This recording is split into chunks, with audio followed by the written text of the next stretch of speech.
Video TikTok.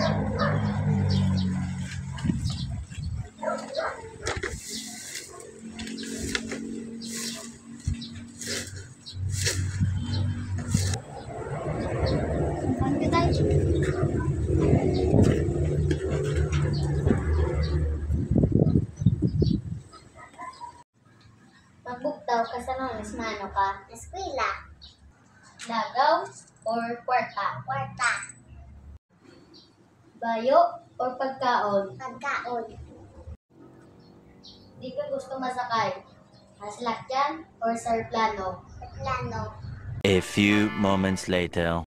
Nakita ko sinday sa balay, mangkot ko sa ambaya, makaon sa ano kay gutom sa, kay nauya sa, nilig lang sa kano, para magbawi, tapos sa panalig, para makakaon, nakita ko sa naburingan, ginagad ko sa pangi, tapos naman ang pang, mangkot ko sa, ano gusto mo? Kaso galing, wala sa kano, Kwarta. mula galing kay naglakad sa ngita sa, Pagkaon. so sa uli-uli, ginpamanggot ko sa, ano ka puli, ano yung sakyan? Plano. Emotional damage.